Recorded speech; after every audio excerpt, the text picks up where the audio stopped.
which fund public education are aware of the opportunity to inject their agendas and values into higher learning.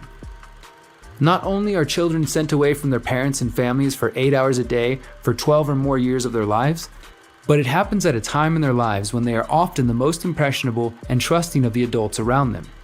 While it is true that occasionally a student will encounter a great teacher who encourages individuality and critical thinking, the average teacher is simply parroting the curriculum which the state has approved. If the ambitious teacher dares stray away from the pre-approved content, they may find themselves punished or out of a job altogether. Finally, it's important to note that when children and young adults are subjected to the state's version of history, health, politics, and philosophy, limitations are often subconsciously and covertly placed on their minds. The youth is taught the state's version of history, which typically paints the current powers as the good guys in conflict, establishes the approved version of history, healthcare, and creates parameters for acceptable political and philosophical dialogue. So what can we do about it? The answer is to break free from the centralized, state-mandated model of education. The beauty of the digital age is that it has broadened the opportunities for learning.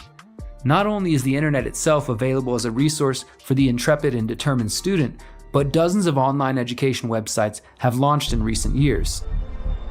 Rather than depending on the government for education or putting yourself in thousands of dollars of debt to obtain a piece of paper, the youth of today have abundant resources for education.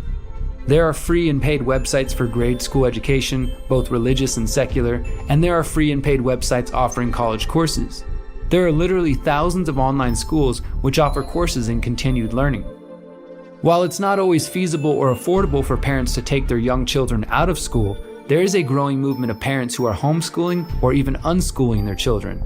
These movements differ and overlap, but the point is that some parents have had enough with the mainstream education options and are removing their children altogether. These parents seek to provide an education for their children while not subjecting them to state propaganda. Some parents are even partnering with each other to form education pods where they can network and share